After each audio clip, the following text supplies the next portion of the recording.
Lecture audio du conte en vers Peau d'âne de Charles Perrault par Valérie Alain.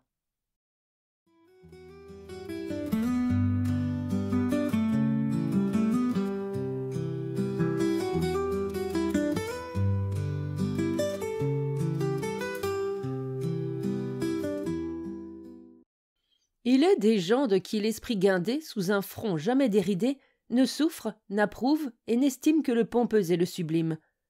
Pour moi, j'ose poser en fait qu'en de certains moments l'esprit le plus parfait peut aimer sans rougir jusqu'aux marionnettes, et qu'il est des temps et des lieux où le grave et le sérieux ne valent pas d'agréables sornettes. Pourquoi faut-il s'émerveiller que la raison la mieux sensée lasse souvent de trop veiller par des contes d'ogres et de fées, ingénieusement bercés, prennent plaisir à sommeiller?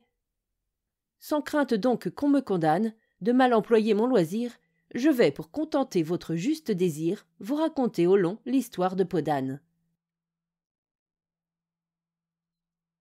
Il était une fois un roi, le plus grand qui fut sur la terre, aimable en paix, terrible en guerre, seul enfin comparable à soi. Ses voisins le craignaient, ses états étaient calmes, et l'on voyait de toutes parts fleurir à l'ombre de ses palmes et les vertus et les beaux-arts. Son aimable moitié, sa compagne fidèle, était si charmante et si belle, avait l'esprit si commode et si doux, qu'il était encore avec elle moins heureux roi qu'heureux époux. De leur tendre et chaste hyménée, plein de douceur et d'agrément, avec tant de vertus, une fille était née, qu'il se consolait aisément de n'avoir pas de plus ample lignée. Dans son vaste et riche palais, ce n'était que magnificence. Partout y fourmillait une vive abondance de courtisans et de valets. Il avait dans son écurie grands et petits chevaux de toutes les façons, couverts de beaux caparaçons, roides d'or et de broderies. Mais ce qui surprenait tout le monde en entrant, c'est qu'au lieu le plus apparent, un maître âne étalait ses deux grandes oreilles. Cette injustice vous surprend, mais lorsque vous saurez ces vertus non pareilles, vous ne trouverez pas que l'honneur fût trop grand. Tel et si net le forma la nature qu'il ne faisait jamais d'ordure, mais bien beaux écus au soleil, et louis de valeur pareille, qu'on allait recueillir sur la blonde litière tous les matins à son réveil. Or le ciel, qui parfois se lasse de rendre les hommes contents, qui toujours à ses biens mêle quelques disgrâces, ainsi que la pluie et le beau temps, permit qu'une âpre maladie tout à coup de la reine attaqua les beaux jours. Partout on cherche du secours, mais ni la faculté, ni le grec étudie, ni les charlatans ayant cours, ne purent tous ensemble arrêter l'incendie que la fièvre allumait en s'augmentant toujours. Arrivée à sa dernière heure, elle dit au roi son époux: « Trouvez bon qu'avant que je meure, j'exige une chose de vous. C'est que, s'il vous prenait envie de vous remarier quand je n'y serai plus. »« Ah !» dit le roi, « ces soins sont superflus, je n'y songerai de ma vie, soyez en repos là-dessus. »« Je le crois bien, reprit la reine, si j'en prends à témoin votre amour véhément, mais pour m'en rendre plus certaine, je veux avoir votre serment adouci toutefois par ce tempérament, que si vous rencontrez une femme plus belle, mieux faite et plus sage que moi, vous pourrez franchement lui donner votre foi et vous marier avec elle. » Sa confiance en ses attraits lui faisait regarder une telle promesse comme un serment surpris avec adresse de ne se marier jamais. Le prince jura donc, les yeux baignés de larmes, tout ce que la reine voulut. La reine entre ses bras mourut. Et jamais un mari ne fit tant de vacarme, à louir sangloter, et les nuits et les jours. On jugea que son deuil ne lui durerait guère, et qu'il pleurait ses défuntes amours comme un homme pressé qui veut sortir d'affaires. On ne se trompa point. Au bout de quelques mois, il voulut procéder à faire un nouveau choix. Mais ce n'était pas chose aisée. Il fallait garder son serment, et que la nouvelle épousée eût plus d'attrait et d'agrément que celle qu'on venait de mettre au monument. Ni la cour, en beauté fertile, ni la campagne, ni la ville, ni les royaumes d'alentour, dont on alla faire le tour, n'en purent fournir une telle. L'infante seule était plus belle, et possédait certains tendres appas que la défunte n'avait pas. Le roi le remarqua lui-même, et brûlant d'un amour extrême, alla follement s'aviser que par cette raison il devait l'épouser. Il trouva même un casuiste qui jugea que le cas se pouvait proposer. Mais la jeune princesse, triste d'ouïr parler d'un tel amour, se lamentait et pleurait nuit et jour. De mille chagrins, l'âme pleine, elle alla trouver sa marraine, loin dans une grotte à l'écart, de nacre et de corail richement étoffés. C'était une admirable fée, qui n'eut jamais de pareille en son art. Il n'est pas besoin qu'on vous dise ce qu'était une fée en ces bienheureux termes, car je suis sûr que votre mie vous l'aura dit dès vos plus jeunes ans. « Je sais, dit-elle, en voyant la princesse, ce qui vous fait venir ici. Je sais de votre cœur la profonde tristesse. Mais avec moi, n'ayez plus de soucis. Il n'est rien qui vous puisse nuire, pourvu qu'à mes conseils vous vous laissiez conduire. Votre père, il est vrai, voudrait vous épouser. Écoutez sa folle demande, serait une faute bien grande. Mais, sans le contredire, on le peut refuser. Ainsi, dites-lui qu'il vous donne, pour rendre vos désirs contents, avant qu'à son amour votre cœur s'abandonne, une robe qui soit de la couleur du temps. Malgré tout son pouvoir et toute sa richesse, quoique le ciel en tout favorise ses vœux, il ne pourra jamais accomplir sa promesse. » Aussitôt la jeune princesse l'alla dire en tremblant à son père amoureux, qui, dans le moment, fit entendre aux tailleurs les plus importants que s'il ne lui faisait, sans le trop faire attendre, une robe qui fût de la couleur du temps, il pouvait s'assurer qu'il les ferait tous pendre. Le second jour ne luisait pas encore qu'on apportât la robe désirée. Le plus beau bleu de l'empyrée n'est pas lorsqu'il est ceint d'un beau nuage d'or d'une couleur plus azurée. De joie et de douleur, l'infante pénétrée ne sait que dire, ni comment, se dérober à son engagement. « Princesse, demandez-en une, lui dit sa marraine tout bas, qui, plus brillante et moins commune, soit de la couleur de la lune. Il ne vous la donnera pas. » À peine la princesse en eut fait la demande que le roi dit à son brodeur que l'astre de la nuit n'ait pas plus de splendeur et que dans 4 jours sans faute on me la rende. Le riche habillement fut fait au jour marqué, tel que le roi s'en était expliqué. Dans les cieux où la nuit a déployé ses voiles, la lune est moins pompeuse en sa robe d'argent, lors même qu'au milieu de son cours indigent, sa plus vive clarté fait pâlir les étoiles. La princesse, admirant ce merveilleux habit, était à consentir presque délibérée.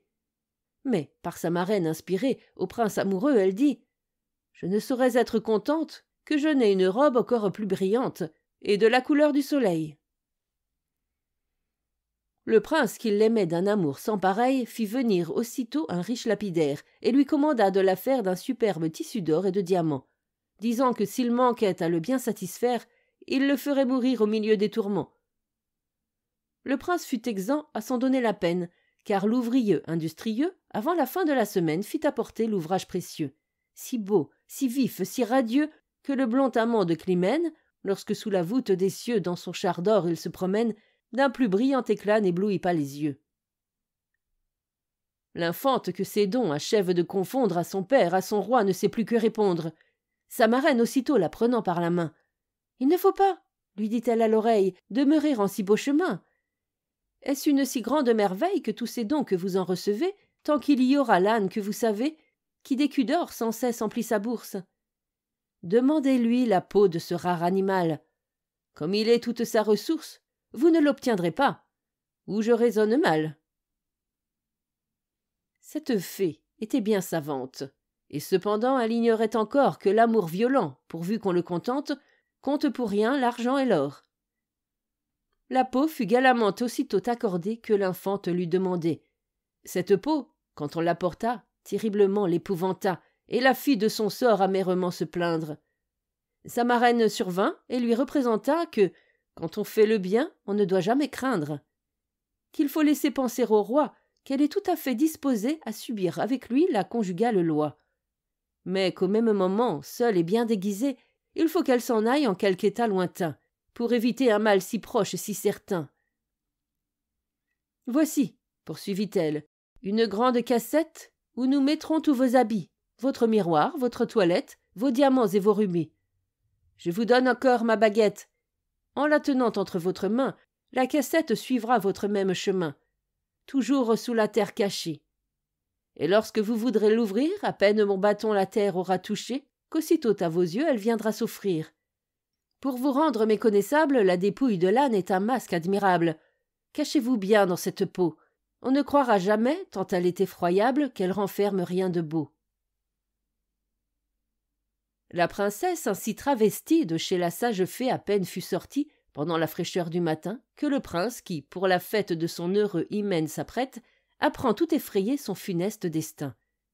Il n'est point de maison, de chemin, d'avenue qu'on ne parcourt promptement. Mais on s'agite vainement, on ne peut deviner ce qu'elle est devenue. Partout se répandit un triste et noir chagrin. Plus de noces, plus de festins, plus de tartes, plus de dragées. Les dames de la cour, toutes découragées, n'en dînèrent point la plupart. Mais du curé surtout la tristesse fut grande, car il en déjeuna fort tard, et, qui pisait, n'eut point d'offrande. L'infante cependant poursuivait son chemin, le visage couvert d'une vilaine crasse. À tout passant, elle tendait la main, et tâchait pour servir de trouver une place. Mais les moins délicats et les plus malheureux, la voyant si maussade et si pleine d'ordures, ne voulaient écouter ni retirer chez eux une si sale créature. Elle alla donc bien loin, encore plus loin. Enfin, elle arriva dans une métairie où la fermière avait besoin d'une souillon dont l'industrie alla jusqu'à savoir bien laver les torchons et nettoyer l'auge aux cochons. On la mit dans un coin au fond de la cuisine, où les valets, insolentes vermines, ne faisaient que la tirailler, la contredire et la railler. Ils ne savaient quelle pièce lui faire, la harcelant à tout propos. Elle était la butte ordinaire de tous leurs quolibets et de tous leurs bons mots. Elle avait le dimanche un peu plus de repos, car, ayant du matin fait sa petite affaire, elle entrait dans sa chambre, et tenant son huis clos, elle se décrassait, puis ouvrait sa cassette, mettait proprement sa toilette, rangeait dessus ses petits pots, devant son grand miroir. Contente et satisfaite. De la lune, tantôt la robe elle mettait, tantôt celle où le feu du soleil éclatait, tantôt la belle robe bleue que tout l'azur des cieux ne saurait égaler. Avec ce chagrin seul que leur traînante queue sur le plancher trop court ne pouvait s'étaler, elle aimait à se voir jeune, vermeille et blanche, et plus blanche 100 fois que nulle autre n'était. Ce doux plaisir la substantait et la menait jusqu'à l'autre dimanche.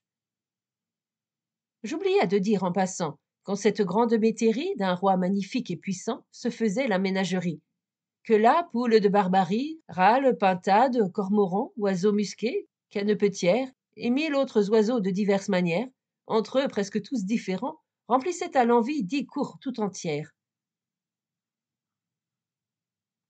Le fils du roi, dans ce charmant séjour, venait souvent, au retour de la chasse, se reposer, boire à la glace avec les seigneurs de sa cour.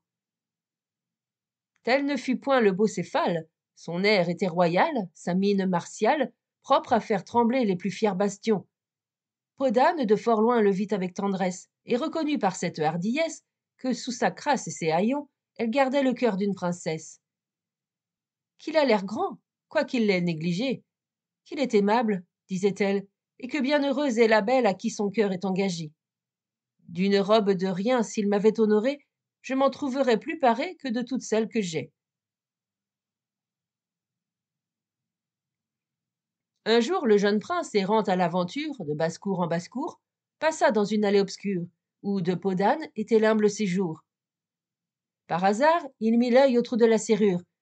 Comme il était fête ce jour, elle avait pris une riche parure, et ses superbes vêtements, qui, tissus de fin or et de gros diamants, égalaient du soleil la clarté la plus pure. Le prince, au gré de son désir, la contemple, et ne peut qu'à peine, en la voyant, reprendre haleine, tant il est comblé de plaisir.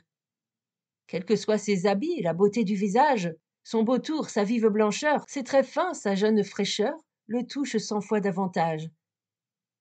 Mais un certain air de grandeur, plus encore une sage et modeste pudeur, des beautés de son âme assuré témoignage, s'emparèrent de tout son cœur.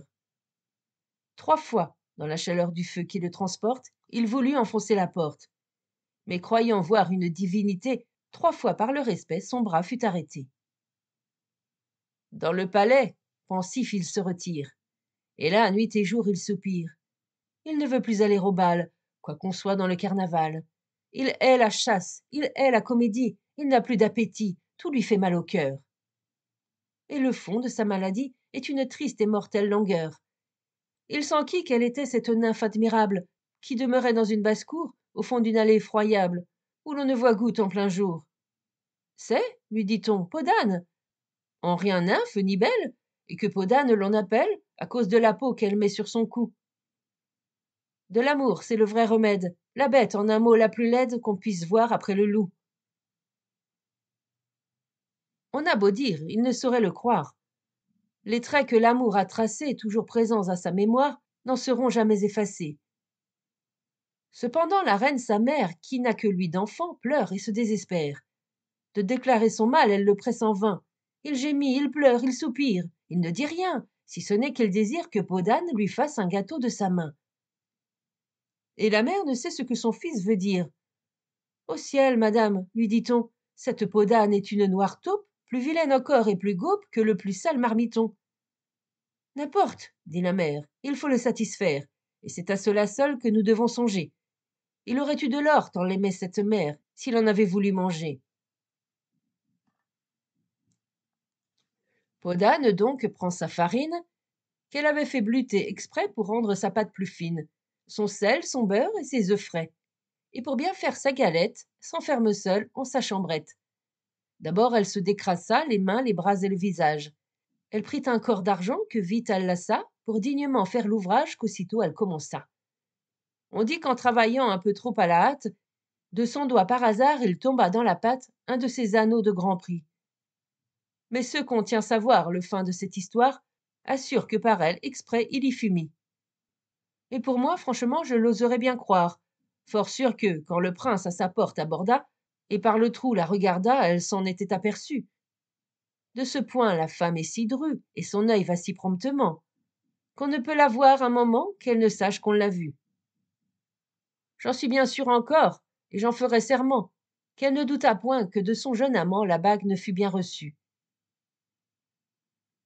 On ne pétrit jamais un si friand morceau, et le prince trouva la galette si bonne qu'il ne s'en fallut rien que d'une faim gloutonne, il n'avala aussi l'anneau.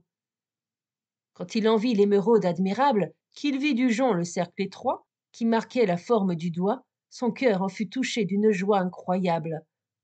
Sous son chevet, il le mit à l'instant, et son mal toujours augmentant, les médecins, sages d'expérience, en le voyant maigrir de jour en jour, jurèrent tous, par leur grande science, qu'il était malade d'amour. Comme l'hymen, quelque mal qu'on en dit, est un remède exquis pour cette maladie, on conclut à le marier. Il s'en fit quelque temps prier, puis dit « Je le veux bien, pourvu que l'on me donne en mariage la personne pour qui cet anneau sera bon. » À cette bizarre demande de la reine et du roi, la surprise fut grande, mais il était si mal qu'on n'osa dire non. Voilà donc qu'on se met en quête de celle que l'anneau, sans nul égard du sang, doit placer dans un si haut rang. Il n'en est point qui ne s'apprête à venir présenter son doigt, ni qui veuille céder son droit. Le bruit ayant couru que pour prétendre au prince, il faut avoir le doigt bien mince, tout charlatan, pour être bienvenu, dit qu'il a le secret de le rendre menu. L'une, en suivant son bizarre caprice, comme une rave le ratisse. Une autre, en le pressant, croit qu'elle l'apetisse. Et l'autre, avec de certaines eaux, pour le rendre moins gros, en fait tomber la peau. Il n'est enfin point de manœuvre qu'une dame ne mette en œuvre pour faire que son doigt cadre bien à l'anneau. L'essai fut commencé par les jeunes princesses, les marquises et les duchesses, mais leurs doigts, quoique délicats, étaient trop gros et n'entraient pas. Les comtesses et les baronnes et toutes les nobles personnes, comme elles, tour à tour présentèrent leurs mains, et la présentèrent en vain. Ensuite vinrent les grisettes, dont les jolis et menus doigts, car il en est de très bien faites, semblèrent à l'anneau s'ajuster quelquefois. Mais la bague, toujours trop petite ou trop ronde, d'un dédain presque égal, rebutait tout le monde. Il fallut en venir enfin aux servantes, aux cuisinières, aux tortillons, aux dindonnières, en un mot, à tout le fretin, dont les rouges et noires pattes, non moins que les mains délicates, espéraient un heureux destin. Il s'y présenta mainte fille, dont le doigt gros et ramassé, dans la bague du prince, eût aussi peu passé qu'un câble à travers une aiguille. On crut enfin que c'était fait, car il ne restait en effet que la pauvre peau d'âne au fond de la cuisine. Mais comment croire, disait-on, qu'a régné le ciel la destine? Le prince dit « Et pourquoi non? Qu'on la fasse venir. » Chacun se prit à rire, criant tout haut « Que veut-on dire? De faire entrer ici une sale guenon ?»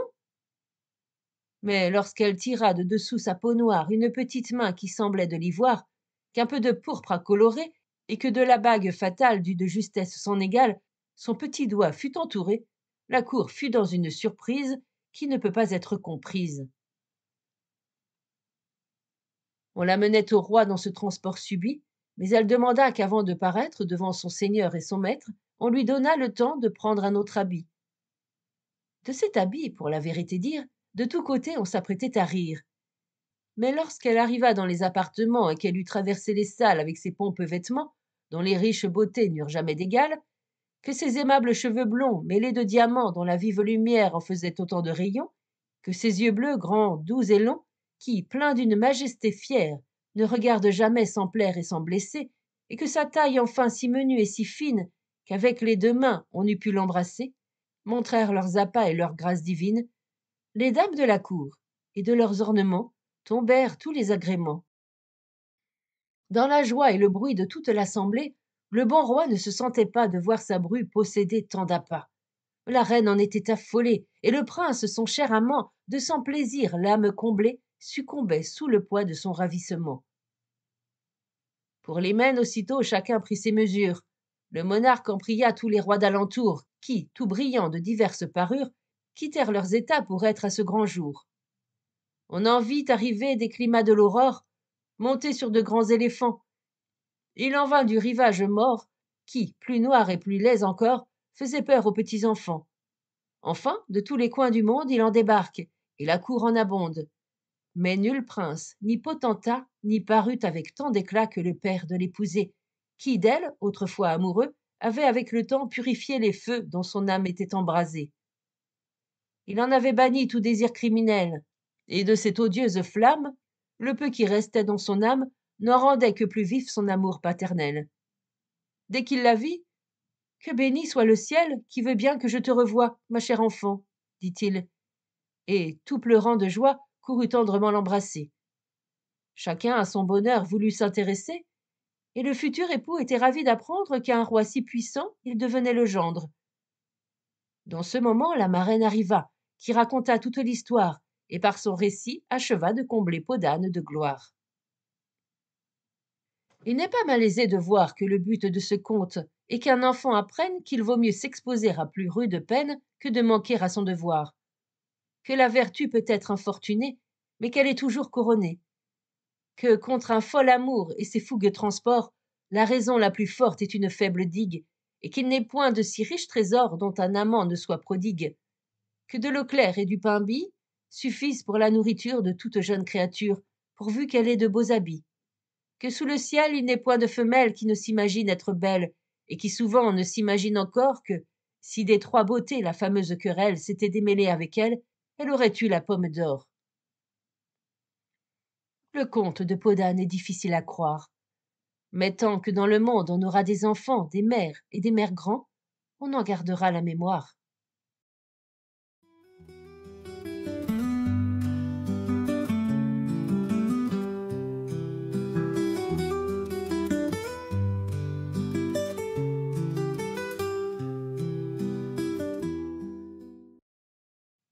Fin de la lecture du conte Podane. Merci de votre écoute. Je vous rends vos oreilles, cœur avec les doigts,